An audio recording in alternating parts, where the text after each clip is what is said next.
Hello and welcome to another WatchPro original interview, and delighted to say that today I'm joined by George Bamford from London. He is the founder of both Bamford London and Bamford Watch Department, and we'll get into the distinction and the unique businesses for those. But let's just first say hello to George and see how are you doing. I see you got your face mask ready. Does that mean you're back at work? Yes, Rob, firstly, it's so great to see your face. I always love when we have our chats, so that's amazing. Yes, I have got my face mask, I've got my gloves on. We're just in the process of bringing the team back to work, slowly but surely, in a safe way. But it's so nice to be back in the office. For me, being back at my desk and actually we're getting creative again. So that's something that I really have missed, is actually chatting to my design team and chatting to everyone. That for me has been we've been on Zoom, house party, everything that you could possibly think about to communicate, but being face to face and actually going, hey, have you seen this? And did you see this? That for me is the thing of coming back to work. Also, for our watchmakers, one of our watchmakers took his watchmaker bench home with him. That was really nice. But it's nice to see those guys back in a safe distance, and in a safe way. So not everyone at the office, apart from when I'm talking to you, everyone has got a mask on. We've got gloves on, so it's in a safe environment. And we've got sanitizer everywhere, and we're doing what I think is the right things as a business. I was thinking earlier about you that in some ways you're ideally suited to this sort of lockdown. In other ways, quite the opposite, because you've got a very hyperactive mind that I thought might come up with incredible new ideas, given a bit of time and distance and space to think about it. But at the same time, I could picture you going absolutely stir crazy. Running has become my friend. Cycling has become my friend. I would also probably do a pitch for Peloton, because that's also become my friend. I would say yes. I've been doing, if you've looked at my Instagram, I've been doing a lot of these Q&As with different people in the industry. I mean, we've got Gribble Force on today, so that's kind of a nice thing that's happening today. And we've got quite a good group of people that I've been asking questions from the industry, but also other people. So I've kind of turned it back on. I've become a bit of a journalist at the moment. I think that's kind of cleared my brain, but it's also been inspiring. What quotes get people through things? What becomes their story? So that's something I've been doing, and that's worked very well.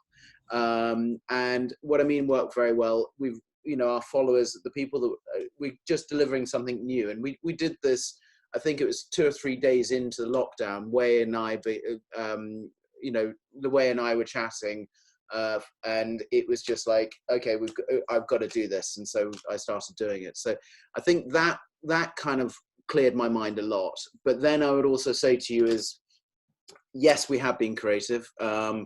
I'm going to say is watch this space. The Commando and Predator of Bamford London came out.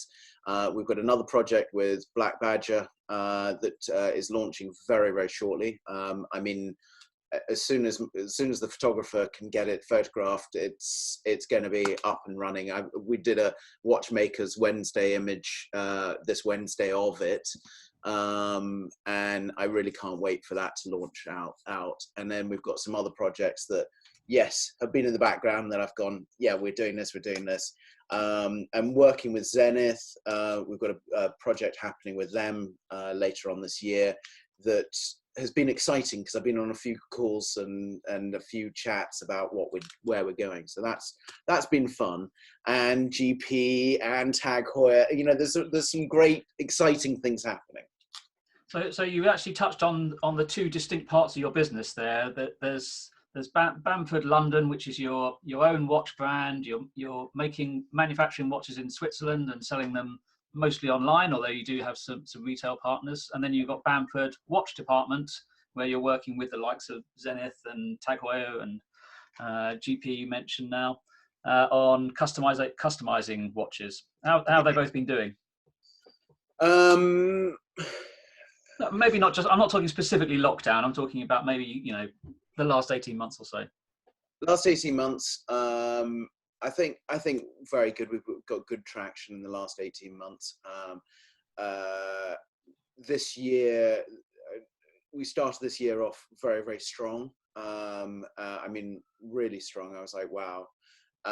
And then, and we thought the sales behind us. Then what's happened has been interesting. We were very lucky. We've been an online business from almost day dot. So that's been probably one of the benefits of my business, is things are still going, sales are still happening, my team is still delivering. I mean, we are delivering, and we've been delivering throughout the whole of this, watches to customers. So, I can say to you right now, thank you to our customers, and thank you to people like you that have been writing great articles about the watches. It's been one of those things. Social media, we've been on social media at an early point, so that's been very beneficial. I'm not going to say this has been a stonker of a period of time. It hasn't, but each day that we get a good sale, I think that's an extra few days later on in the year. So that for me is a very, very good place to be. We have had some really great support from different people, and liking stuff. The other thing is that we've got online partners. So Dover Street Market has become, is our online partner. Mr. Porter is one of our online partners. So we've got some really good retail online partners. Way or Revolution is another one of our online partners. So that has been a very, very good place for us as well, because we're seeing sales happening there. Farfetch as well is another online partner. So we're across all of those with different sides. Luxury, so Bamford Watch Department is predominantly Dover Street and ourselves. And then Mr. Porter is more the Bamford London, GMT, Mayfair Sport, that way. I mean, there certainly does seem to be evidence that e-commerce has picked up significantly. There's massive interest, I would say, in watches. I mean, WATCHPRO.com's traffic has doubled during this period, which is great. Watches Switzerland annual results just came out, and they said that their e-commerce has grown by around about 50% in the weeks during lockdown. Now, e-commerce was not that significant. It wasn't a huge part of their business to begin with. It was significant, so it's not off a hugely high base, but it definitely seems like brands and businesses that have really embraced and understood e-commerce and social media and these sorts of things since day one are getting through it more strongly than those that don't like it, don't see it that way. Well, do you know, you mentioned Watches Switzerland. I'm sorry, I'm totally Watches Switzerland. I've totally forgot about you. I'm so sorry, because we are online with Watches Switzerland. Watches Switzerland, they're pioneering in what they are online on watch sales. Of course, they've got a dynamic person at the head that really is changing the forefront of watch sales. I mean, to bring my brain has just gone, to bring a vintage dealer into the US retail environment and on vintage watches is amazing. I think it's Analog Shift. That's right. They brought Analog Shift into, and that was really pushing forward. And then also all the retail environments that they've got really is amazing. So, and you're saying about this shift to online, I think it was coming anyway. And I think that the brands that are open for it do it well. I mean, I'm looking at some of the brands and I'm thinking, wow, they really, and then there's other brands, I think of one of the guys at, I think it was on Facebook that said, fail fast, and constantly evolve. And I kind of think that's a very, very good mantra with online is, constantly change a button, make sure it's this, know the algorithm of what's happening. So then people, it's minimum clicks to get through to a purchase. Why does Porter work? Why do all those guys work? Yeah, and I wonder whether the sort of personalization that you're so strong in could also be a key trend. And I think the retailers appear to be moving towards, and I'm sure this is going to accelerate as well, more appointment-based sales, where they know their customer before they come in. The appointment is prepared and ready for them. They're going to see the watches that they want to see. It's a personalized experience. Now you take that one step further in terms of actually allowing people to go online and customize and design their own watches. But it's just another example, I would say, of people who are very digitally savvy tend to be the same people who get personalization and customization and that sort of thing. Well, it's also, your voice means so much more. You know, digital voice, no matter what, you know, you think of the person that was complaining to Porsche about his service, and then Porsche turned around and made him into a great client of theirs. And it was a YouTube thing. He was going back and forth, back and forth. Now, for me, that's one of the things is a lot of brands have kind of seen clients as not really, you know, something that they more care about the dealer network, where I think that customers are the ones that supply the money into the business. You know, we all know that, but you know, their voice becomes a lot stronger, and especially on a digital basis, their voice really becomes strong, because they buy with their feet, or they buy with their wallet. So it very much is that straight point where they need to kind of say, yeah, I'm going to buy this. This is, and so you then will actually see an instant trend, not any others. Yeah. Now you mentioned earlier that you're doing your own interviews on your Instagram with people in Switzerland. We know that you're constantly speaking to people at the brands there. What's your feeling about how, you know, the larger Swiss operators have managed their way through this crisis? You know, I think that you've got some very good dynamic people at the heads. I mean, Julien from Zenith, I mean, he's quickly switched over to social media. He did the question and answers. You know, you want that glimpse into Zenith every time. And when they opened the factory and there was a walk through and you saw the new set of the office, I thought that was amazing. I think that, you know, of course, Tag Heuer as well, you know, these guys, it's almost like they didn't miss a beat in, and I know they did, but it felt, especially as me being someone that slightly knows the guys, I felt like they didn't miss a beat. And that's unreal. It's kind of like, wow, okay, they didn't miss a beat. They're still responding. The marketing department's still on it. They're still doing stuff. I mean, I'm sure you know that.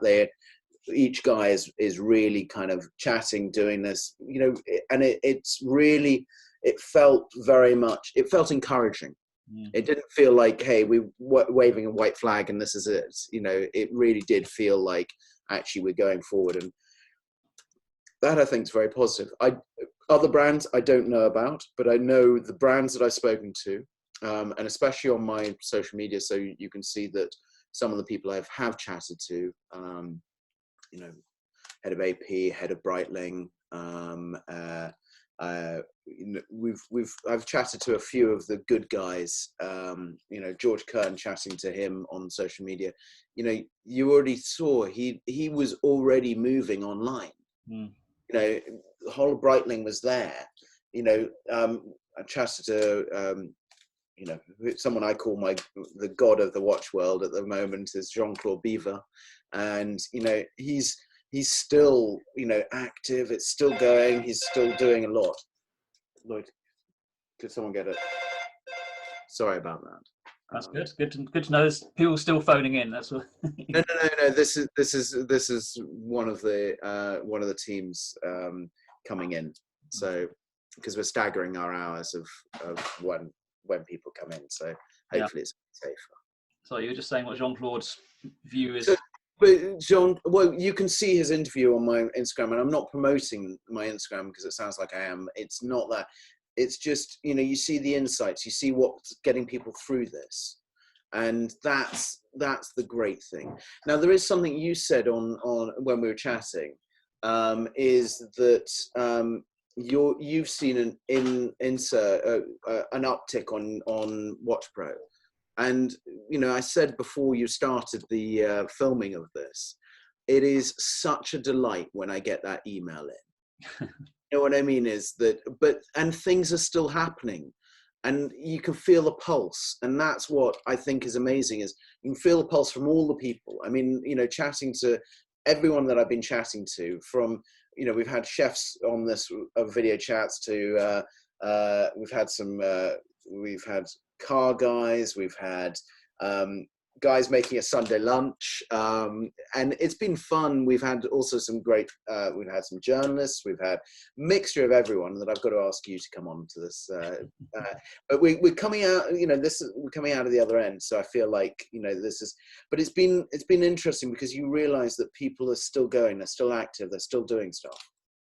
Yeah, I mean, it's felt a little bit to me like the bigger the organization, the more challenging it has been for them to come up with a coherent response. And that's not a bad thing necessarily. I would say, you know, if you're a massive tanker, steady as you go, is probably a pretty decent strategy. But I think the challenger brands, as I might describe them, and the you know, I'd put Breitling in that category, really. They're probably, you know, there or thereabouts in terms of being a top 10 brand in Switzerland. So you see a lot of Georges Kern, you see a lot of Patrick Pruneau, Julien Tonnerre. People are really getting out there, and I think are probably going to, you know, notch up in market share because they've been very active. Well, you know, you said Patrick. Patrick, I watched. He was on the question and answer, and, you know, firstly, dynamic guy like Julien and Georges Kern. You know, there's some guys that you want to hear from. You want to hear what they're doing, how they're doing it, and it really did feel that great. And, you know, Max Buser, as well as, you know, he's coming out, and these are the people that you want to, you know, access to them. Most people don't get that, and on social media now, you are getting it. You are getting that things. Now, there is some things that have been a massive shock, you know, and not a massive shock to you because, you know, and not a total massive shock to me, but Basel World. That was one of those things that I was like, Christ, you know. And I remember, I've got my Monaco on. That's the carbon Monaco, and I remember that standing on stage with Jean-Claude introducing the watch and being a giddy kid on Basel. So for me, that was one of the sad things. And, you know, we knew it was happening, but it was sad that had happened in some ways, you know, because I think, but then, you know, we've got something like SHH that's beautiful. Yeah. And, you know, the new Watches and Wonder, and, you know, and I thought that digital IWC did an amazing job with the launch of all the new products. That walk around the boat was amazing. Don't you think? I thought that was clever. Yeah, I mean, I think doing nothing is one option, and that's the option that's been chosen by Patek Philippe and Rolex so far. Doing very little, as we've seen from Amigo and Audemars Piguet, in terms of new launches. I think that makes perfect sense. You know, retailers don't want to have new products shoved down their throats. They've got a production to catch up on. But I do very much miss I miss the events. You know, I miss not going to Geneva. I miss not going to Basel World. I don't miss Basel very much, as I said in one of my columns today. I think Basel as a city has a lot to answer for. But, you know, I hope that something really, really positive comes out of this, and we get back to some, you know, one, possibly two truly amazing shows in a great location, and everybody can start again and put on an amazing celebration of the Swiss or the global luxury watch industry. But when you say that, I think, do you remember when Patek did their Patek exhibition here in London? And I remember going to it and thinking how spectacular is this, and how beautiful. And I feel like SHH had that kind of wow factor. and Basel just felt like bigger, bigger, bigger. Do you know what I mean? And I think sometimes, like what Patek did was so beautiful because you got immersed into the brand. And I think that SSH, you kind of had that feel that it does feel luxury. It doesn't feel about, you know, a mass market luxury product that you can shift out of the door. It felt like the caring, and the caring about you as a journalist, the caring about, you know, us. I thought that's where SHH felt different to Basel. Yeah, very And clear. I Something you about Basel as a city. That was I'm pleased I don't need to run there again. Yeah, it's a shame really, because the nice part of the centre of Basel is actually quite nice, but you never see that because you're on the wrong side of the river. So, okay, well, we covered a lot of ground there. I mean, what do you think the rest of 2020 will look like as I start to feel a bit of confidence returning in the UK. I've got WATCHPRO is in the USA and in Germany as well, and those are markets that are opening up. So I feel I'm feeling a little bit better. Look, I would say to you is I feel good. I wanted to come into one of the things that you said about brands, some brands doing a little bit, some brands not doing anything. What I'd say to you is one of the recessions, Audi went into a recession looking almost stale and boring. And then they came out of the recession and delivered the TT. And then everyone went, wow, that's amazing. Now, whatever we're going into or whatever we've come through, you want people to go, wow, I'm excited by this. And I look at some of the things like Shadow that came out from Zenith. I look at the vintage inspired AP that came out that looks really, really cool. Ulysses Nardin came out with an amazing piece. IWC has come out already with 2 or 3 pieces that you go, I really like that. Yes, it's, you know, maybe it's not, but size wise, this, you know, there's some really good things that are coming out of it. I think those are the exciting things. You know, yes, Omega, as you said, Omega's picking up on production. That is always a good thing, but I have a feeling that there's going to be some things underneath their hat. And, you know, Breitling came out with that rainbow. So, you know, there's some kind of interesting things that have come out, but there are also ththose things where you look twice and you're going, actually, that's different. And that, I think, is going to be the interesting thing of, like, Audi put themselves back on the map with the TT.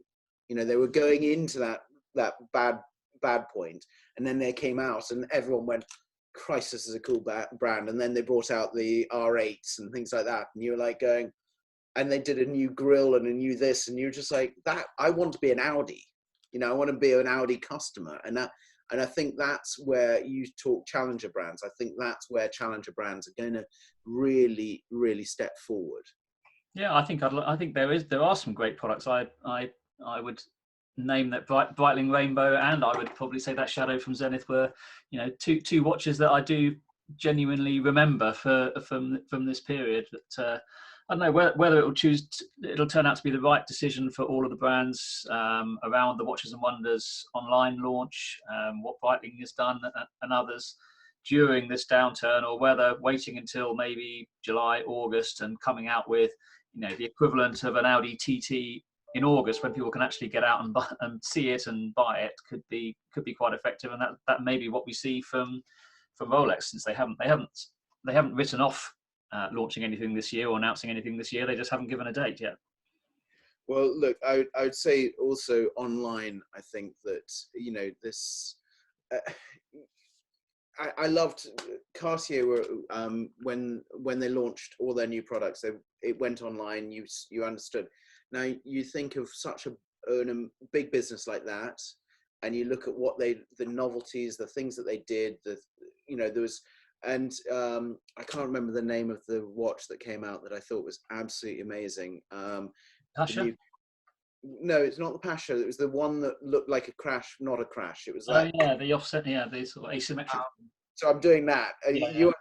But I loved the colorways. I loved everything. It was one of those things. And as soon as I saw it on Instagram, I was like, Christ, that's beautiful. I love that silver dial with the red accents. I thought there was something clever. Now, I agree with you.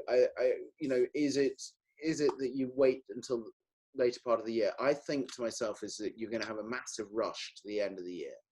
I think that you as a journalist are going to be inundated with new product before the end of the year. And I think that now at the moment, you know, when you say Shadow, when we said about the Cartier, when we say IWC, the AP, you know, the Rainbow, I look at it and I think it's been very good because they're memorable points.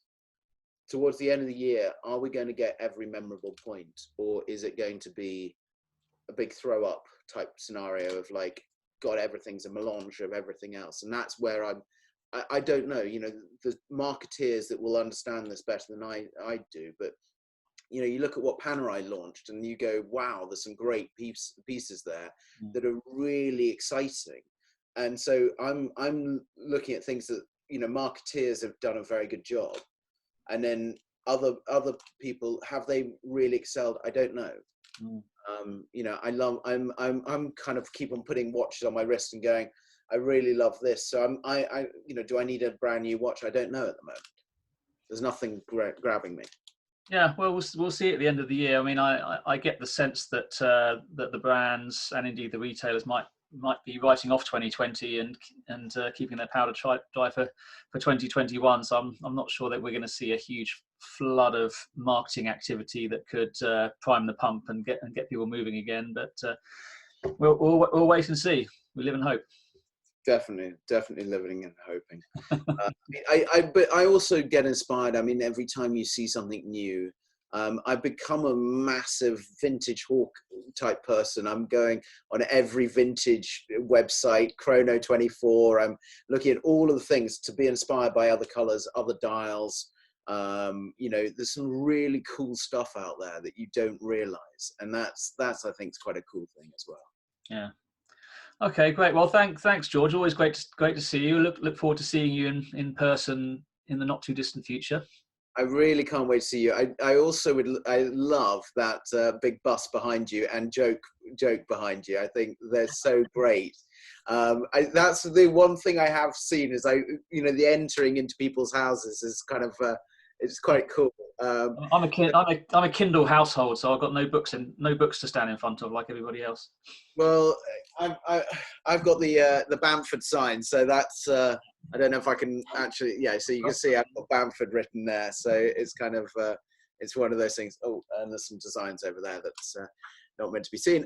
But it's so good to see you, and I'm not like you. I don't have a books to stand behind because I don't really read books. I always look on the digital side. Great. All right, George. Well, good to see you again. We'll speak soon. Thank you so much, and I love chatting to you, and I miss seeing you in person. All right. Thanks. See you soon.